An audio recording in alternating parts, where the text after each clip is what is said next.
Hey y'all, it's another episode, number 10 to be exact, of She Looks Like Me.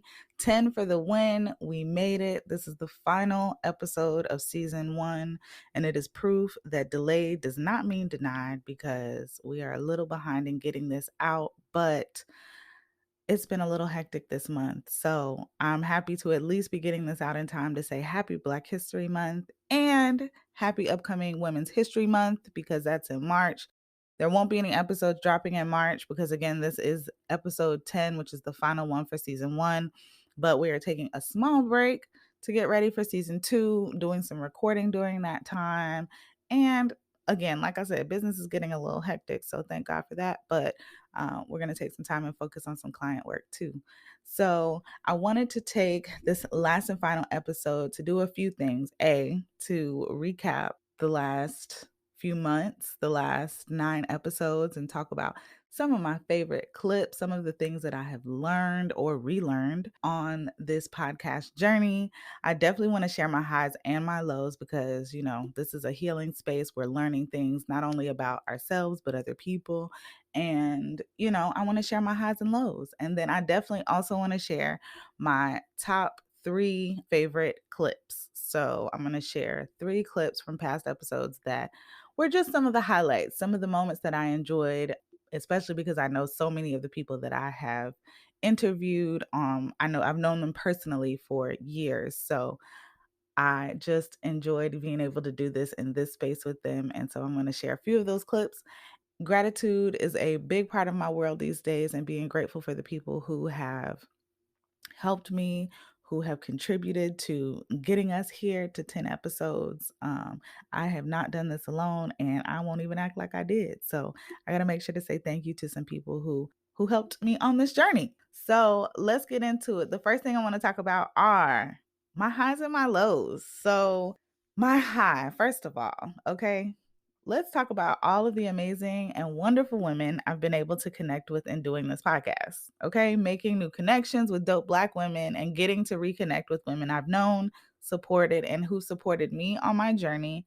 I could talk to them for days. I really, really could, about the dopeness that they're cooking up in their business, about the ways that they are attracting just blessings on blessings on blessings in their personal and professional lives. I'm so grateful to learn from them. I'm grateful to have them a text or phone call away, with the exception of maybe 2 or 3 of my guests this season. I know everybody who I've interviewed. I definitely had to put on my PR hat for a few guests and, do some outreach. But for the most part, I know everybody that I talked to. And I don't know if that came across in our conversations, but I just felt like I was catching up with, right? Girlfriends that I have known for a long time and respected in their businesses. So I am grateful to them for showing up. They could have been doing anything else during that 60 to 90 minutes we get together and talk. But they chose to come to this space and pour into it and just give of themselves and of their stories and be vulnerable. And I'm thankful for that because, people can just be in their little corners and live in their life and they don't have to share that with people. Like, it is not obligatory for people to share themselves with us. So I'm grateful to the amazing women that I got to interview. And that is my high. So my low, equally on the other end of that spectrum, if I can keep it all the way 100 on this platform, because it is the space that I created and we keep it real here. My low has been reaching out to women and getting crickets. Like, it's a different type of hurt when you reach out to Black women on a front that's just like, hey, Black woman, I think you're dope. And I think what you're doing is dope. Do you want to come share your dopeness with other Black women? And not just Black women. There are tons of people, women, men, non-Black, Black, that listen to this podcast. But, it's like when you proposition your story that way and you get no response, it is just very weird in energy. It's super weird energy when you know the people personally, but it's just weird energy. So I had to work through that myself and figure out what was going on there because, my rejection issues started flaring up and I was like, okay, sis, just reel it back, just chill, right? So like I had to do my shadow work and I had to realize a few things. First of all, nothing is about me, right? Even if it's about me, even if the person has an issue with me and that's why they're not responding, Like nothing is about me. A person's non-response is more about them than it says anything about me, right? All I've reached out to do is say, hey, you're dope, you're lit. Can we talk about that on my podcast? So, not about me. Second, I can't have expectations of people. Even if I've helped somebody in the past, even if I've shown up for somebody, I can't expect that they're going to do the same thing for me. Would you like to hope that they would? Of course. I think we all do. But having expectations of people sometimes is where you tend to get disappointed and let down by folks. Even if you have talked on a subject and said, hey, are we going to link on XYZ? And then XYZ comes up and it's nothing. It's weird energy. I'm telling you, I don't do weird energy, right? Like I commit, I show up. And if things change for me, then I communicate that. But I'm operating from a certain space and everybody's operating from whatever space they're at. Okay. So having those expectations sometimes, is just better for the mind space. And so that is what I had to also realize. And then third, one of my big brother isms from Daniel, he would say, we don't chase, we replace respectfully. Now I added the respectfully part because he would not say that. He would just be like, we don't chase, we replace. But, respectfully, I pick the people that I want to come on this show because they have certain expertise or they're super dope at something, or I know something about their story that I want to tap into, that I want to talk about, maybe, learn from. And so doing that, right? Like you have to know that we're not the only people going through what we're going through, or that went through what we went through, or that have the skill sets or talents that we have. There are other people who can fill these roles. And it may not be the person you initially envisioned. And I think that maybe speaks to some more shadow work of being flexible and open to receiving however it comes. Okay. But there are other people out there who can do just as good, if not better, of a job at something than the person that you originally hoped and thought it would be, right? That could be a man. Hello. But seriously, like if, and I didn't have any chef friends, but for example, if I wanted a chef friend to come on and that chef friend didn't respond, like there are other chefs, it might just require a bit more work, but the reality is like chasing somebody who doesn't want to hold space in your space when you've invited them into that space is just pointless. So it's like, we don't need to chase. It's just time to move around, move over, move through, move on to the next person, and respectfully, maybe next time or not. It's up to us. But at this, you know what I'm saying? You just have to remember that there are others. The first option, plan A, ain't always going to be what comes through. And you just have to be ready and prepared to move on to plan B, C, D, E, F, and G because they are there.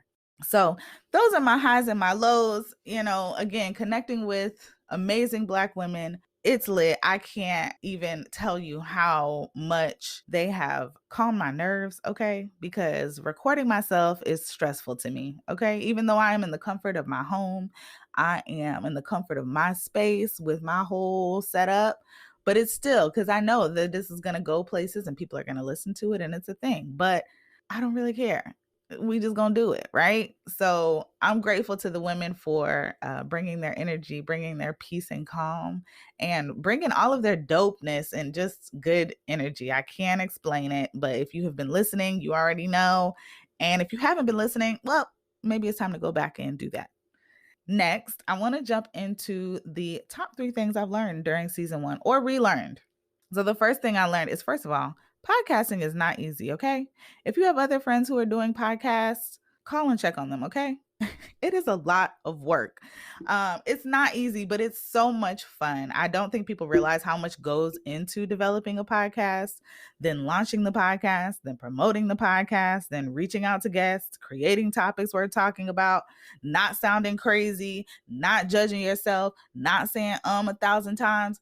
Listen, okay? It is a full on public speaking 101 course for yourself. And it's been challenging, but it's been so much fun. And it has been a nice journey in rediscovering what my voice is and learning and leaning into the safe space of other Black women. Thank God for podcasting.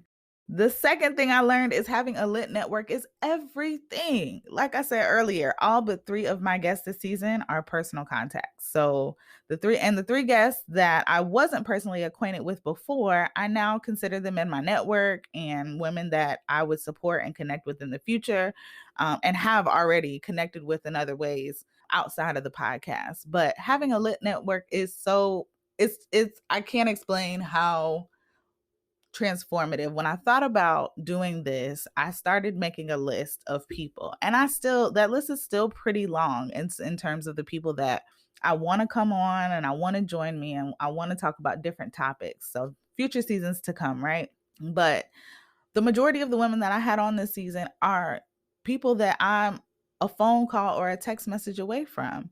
They are people who have held private and public events that I've supported, and they have come and supported mine. And I can't tell you what that's done for my entrepreneurial journey, but also my personal journey, right? Like I think I talked about it maybe I talked about it on the first episode a little bit, but not a lot. But I grew up in predominantly white spaces. So to move to Atlanta was already like, okay, God, I see you. And then, just to find myself continually in spaces where I'm meeting Black women who are warm and welcoming. And now let's be real, that's not definitely has not always been the case. Okay. We're still working through those moments, but there have been plenty of times where the women are warm and welcoming, inviting, and think and consider you as a person, right? Before they think about who you are and what you can contribute to their businesses or how you can help them or how you can, all of that, who just want to make sure that you're good as a person. I think having those kind of people in your network is so dope. And then having them as a Black woman be Black women is amazing. I don't have any other words for it. I truly don't have words for what it has done to inspire me on my business journey, but just also as a person, like my personal development. Watching women around me, get intentional about their health and wellness habits, watching women around me get serious about their business and their schedules and their routines, it inspires me to do the same. So, I've had people ask me how I find the guests, and the truth is I sat down and wrote out a list of people, and thank God that so many of them chose to show up on this first season, and there are more that we're already planning for season 2, and I'm so excited. So, yeah, I'm grateful for my network, and having a lit network is dope. So that's the second thing I learned. And then the third thing I learned is giving up is not an option. A common thread with all of my guests is their unwavering commitment to figuring it out. The pitfalls, the pivots, the lessons learned, they're all building blocks. You either win or you learn. There is no losing. And so fortifying yourself for the greater calling that's waiting for you on your path is just part of the journey, right? Like it's just one step on the journey, but it doesn't mean that you've failed or you have lost out or anything related to any type of negative feelings. So I know you're probably listening. You're like, I know this, Simone, duh. But like, keep that same energy, right? When you're not making any sales, keep that same energy when all your clients call and cancel. Like, keep that same energy when you were making X amount of dollars and now things are quiet AF. Okay. I definitely want you to keep that same energy, literally. Like, I'm not trying to be sarcastic. Seriously, like, you can't give up. And it's something that I've had to keep telling myself on my entrepreneurial journey. It has not always been sweet and easy. And there have been times I wanted to throw in the towel and be like, you know what, God, I'm gonna just go work for somebody's job. And then he will show me very quickly why that is not an option, at least not at this time. And if it were to become an option at any point, or if that was what I decided to do, that's cool too. But at this point, we ain't giving up. So it's easy to apply those lessons, when things are going well, but being encouraged by taking what some would consider failures and turning them into fruit, a la Stacey Abrams. Hey, Stacey. That's next level. And taking someone else's no as the choice to choose yourself is operating at a level higher than most. So go high. Let everybody else go low and you just go high, like Mrs. Obama said. So those are the 3 things I learned this season. If you've learned anything exciting, I definitely love to hear it. I actually cannot share this episode right when it launches because I am in the midst of Lent and I have decided to give up social media this season. So definitely inbox me and I will check it when I get back. But I would totally love to turn my social media back on to some messages about anything that you've learned this season. So definitely hit me up on social media at It's Simone Cherie, ITSSIMONECHERI. Slide in my DMs. And when I check back in after Lent, of course, I will love to learn. I would love to learn all the things that other people have learned while listening to this podcast too. We are going to almost wrap things up with my top 3 favorite moments. My top 3 favorite moments come from 3 different episodes, actually. Number 3 is one of my favorite moments with my dear, dear friend Milk, who I have not seen in over a year because of the pandemic, y'all. But I'm gonna catch up with her soon. Like, we have to connect with each other very, very soon because I miss her. I miss her little family unit with Sis and McKenna, and I need her good energy. So my dear friend Milk, this clip comes from her talking about cultivating members of your tribe that will empower you, meet you where you are, but inspire you, encourage you to move better. So she talks about her relationship with me and, how we move and operate. And I just enjoyed this moment. So y'all listen to it. I think that people don't understand what that meant. Like that sounded very soft. Like, oh, we were friends and we work really well together. Like, I need to just a tiny bit. We need to dive just a little bit deeper into just why that actually makes sense. The type of tribe member she is a very structured, person, right? And when you are not a structured person yet, or you're striving to be a structured person, sometimes the conflicts that you have with people with structure becomes either it can be a crutch or it can be a help or it could be anything. So I appreciate something that you've always done, which is boundaries. You set boundaries in spaces that no one know boundaries needed to be. Like, you know what I mean? Like, it's true because if you are I call myself a collector. That's how we get to the tribe, right? Like, I call myself a collector. If you're collecting members of your tribe to help you thrive, someone in the space needs to be the organized one, but not the organized one that's like delegating, like, hey, do this. Like, you are an empowerer. Like, that is important. That's an important person to have in the tribe, because yes, I can do it all and I can do it all for you. However, you too are a part of this process because I don't work for you. I work with you. That is, everybody has to know the type of people that they need. If you need an assistant, hire an assistant. If you need someone to do certain roles, get people in those roles. You are the perfect person in that role because you empower. You don't just say, I find myself now I'm able to do things I didn't even think was possible because I had those mental blocks in my mind, just like, oh no, I need to stay focused on doing whatever the whatever was. Mm-hmm. And it would be like, well, if you want this thing done, I'm gonna need you to help too. This just doesn't magically appear because you think it's supposed to appear. So I think that's important, and people should know that when you're selecting your tribe members, find the people around you that can help you thrive. And you're an excellent example of people who help me thrive, because without that structure, I wouldn't have found my own structure, and I wouldn't be able to know, like, oh, this is why boundaries are important. Oh, okay, got it. See, that makes so much sense now. I get it. My number 2 clip comes from my big sister in my head, okay? Tiffany Gatlin. She is the founder and CEO of Latched and Hooked Beauty. And when I asked her about what was bringing her joy, because I really love asking that question to everybody, because all of the things that bring people joy are just all things that we can rely on, all things that most of us have access to, right? Like getting outdoors, family and friends, taking stillness time, working on your mind, body, and spirit. These are all things that are tangible to us. So that was why I liked asking that question this season. But when I asked Tiffany about it, she shared about her growth, and not only her growth in peace of mind, but her financial growth and how her financial growth led to a certain peace of mind. And she talks about the elevation and the transition of going from making a certain amount of money in a year to making that in a month. Let's listen. It's funny because um, I was getting like emotional because I was thinking about 11 years ago, I was, making about $50,000 a year. And now I'm making that and more a month.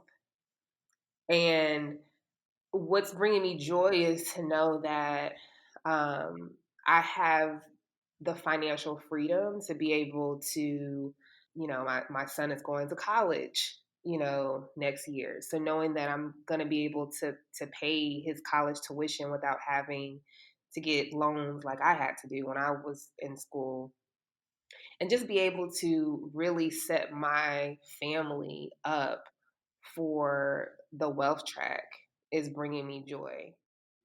Goals. I'm so grateful to Tiffany for her time on here, her energy. If you didn't listen to that episode, definitely go back and listen to it.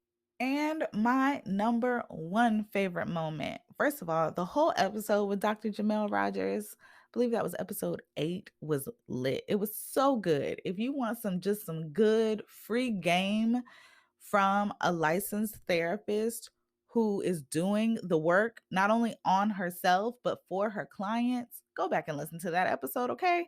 And if you listen to it, like I said, slide in my DMs and tell me what was your favorite part. But Dr. Jamel Rogers, we talked about how time redeems itself. She talked about how time redeems itself and how staying in the light, being positive, slowing down, meditating, focusing on yourself, and just kind of getting to a place of being grounded, getting centered in your life and staying in the light will open up a world of time to you that you didn't previously think you had. And it's really weird, but I talk about how I've been meditating and how I feel like time has slowed down for me. And then she kind of shares, both from a scientific and a Christian perspective, why I feel that way and why that might be. So let's listen to Dr. Rogers. I actually used to tell my undergrads that it was a Christian school, and I said, Scripture tells us Jesus is the light of the world. And when you walk in the light, God is a redeemer of time. On the flip side, if you don't believe in Jesus, science tells us the closer you get to the sun, time slows down. So, either way, when you are walking in the light of positivity, when you're walking in the light of intentionality, time will redeem itself. And what you're doing right now is loving on yourself first, being intentional and deliberate with yourself first, and things will take care of themselves because time will redeem itself. Just stay in the light. Just stay Yes. in the light.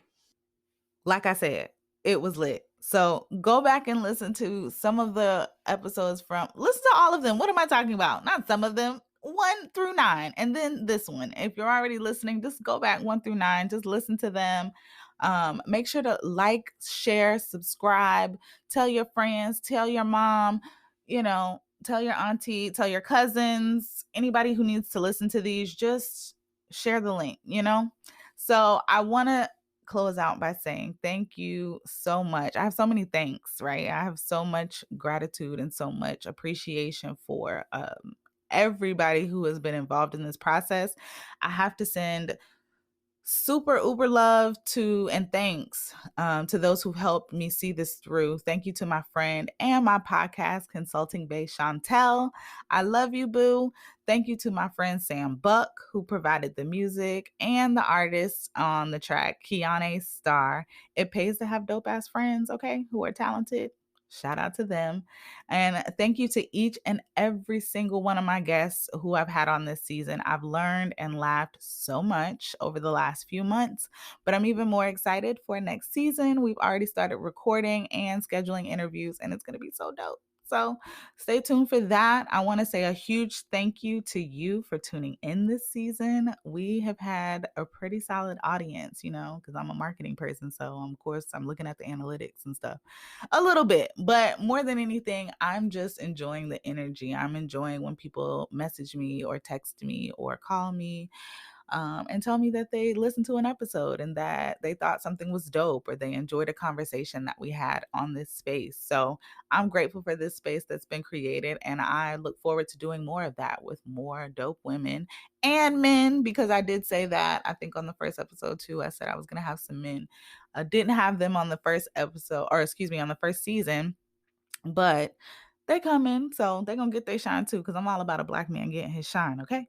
You could have been anywhere in the world, but you're here with me, and I love you and thank you for that. This is She Looks Like Me.